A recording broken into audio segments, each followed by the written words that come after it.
The U.S. and China have had a long and windy history when it comes to trade. Joining us now is Wendy Cutler, who spent 3 decades as a trade negotiator for the White House and is now vice president of the Asian Society Policy Institute to help break it all down. Wendy, it's good to see you again. Thanks, Jamal. Pleasure. So can you just fill us in? How do we get here to where we are? What's going on here? How much time do you have? Well, look, trade relations and just overall relations between the United States and China are getting quite tense. On the trade front, the two sides have been negotiating now for over 1 year. There have been ups and downs in these negotiations, and as a result, President Trump has imposed tariffs against China. China has responded and imposed their own tariffs in response. But in response to the latest round of tariffs, China really doesn't have any more tariffs to apply against U.S. products. So now they're looking at other ways to respond to U.S. action. And so one of the areas apparently that they've chosen is the area of currency. And just 24 hours ago, when they allowed the RMB to go below 7 yuan to the dollar, the president accused China of being a currency manipulator and instructed Secretary Mnuchin to go to the IMF and to fight the U.S. cause in that organization. So that's interesting that the president's now asking to go to the IMF. One of the questions I think people ask here is that the U.S. has been so unilateral in taking China on and hasn't taken it to any of the multilateral organizations that are meant to resolve disputes like this, right? I think that's because that's what the statute on currency manipulation really instructs the Treasury Secretary to do, along with entering into bilateral negotiations with the country in question. Well, we know right now we're not talking to the Chinese, at least hopefully until mid-September. So I think the feeling is, let's go to the IMF and see if we can get support there. So the bias here is on the Trump administration's part, if I'm getting this right, is that they believe that U.S. consumers have been paying the price for many of the trade agreements over the last couple decades. And this is an effort for them to try to get a better deal for consumers? Yeah, not just consumers, really for U.S. workers and for U.S. companies. That China is competing on an unlevel playing field. They have a lot of advantage because their government's pouring a lot of money into companies.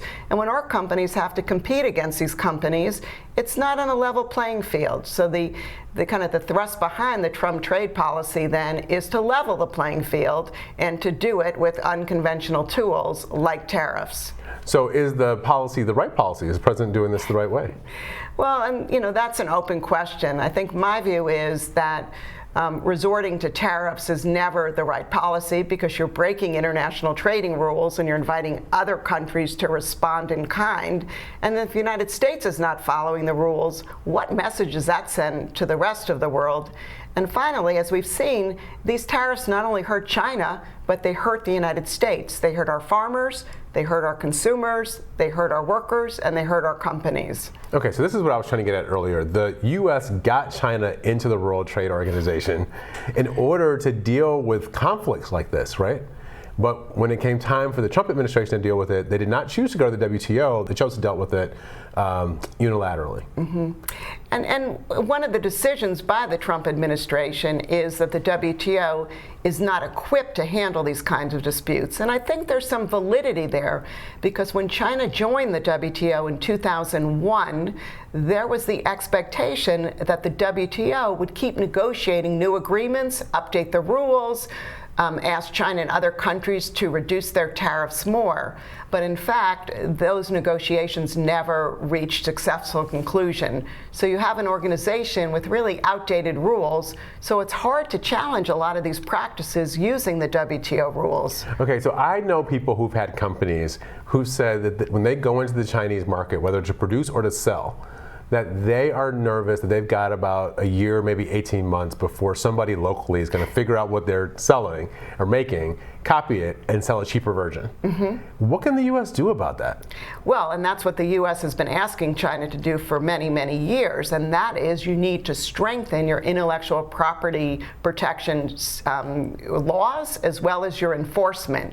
You need to have penalties to ensure that Chinese companies don't copy U.S. technology, don't violate U.S. copyrights, don't violate U.S. patents, etc. So this is something the previous administration administrations have been trying to cope with for many, many years, with some success, but I think most people would agree in this country that China's really has gotten away with a lot on the IPR front.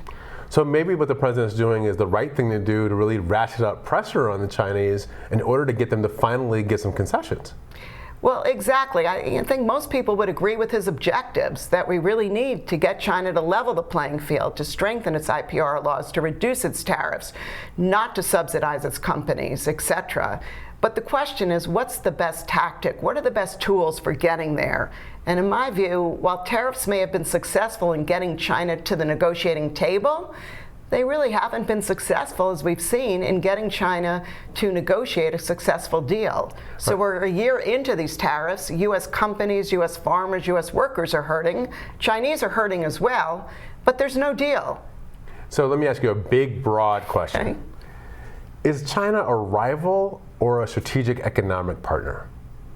We do so much trade with the Chinese. Well, in my view, China is a competitor, a rival, but also a country that we need and should cooperate with in certain and compete with in certain areas. So there's not one label you can give to China. It's kind of all of the above, and we need to be smart about our policy vis-a-vis China, because I fear if we go overboard, there may be repercussions to this relationship that we'll never be able to really overcome.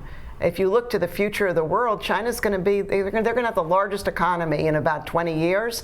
They have way more people than the United States. And frankly, if we can get them to behave in ways that are more in line with the Western economies, but yet preserving their own model, then I think we're all better off. But again, I think it needs to be a mixture of carrots and sticks. And if we don't figure out how to ratchet down or get to an agreement in the next month or so, what is the risk to the American economy of this trade fight? Well, I don't know if it's the next month or so, but I would give it even, maybe a little more time. But I think the risk is that this is going to get out of control. Both sides are escalating the kind of pain that they can create on others. We started with tariffs. We've now seen China move to the currency front. What's next? And I think we're going to see additional actions and counteractions unless we find a way to kind of de-escalate the tension, get back to the negotiating table, and see if we can come up with a deal that works for both countries, recognizing it's not going to be the perfect deal. And this isn't the last shot at doing this. But I think it's in all of our interest to get on a better footing with China. Okay, great. Wendy Cutler, thank you for joining us. Thank you. Pleasure to have you here.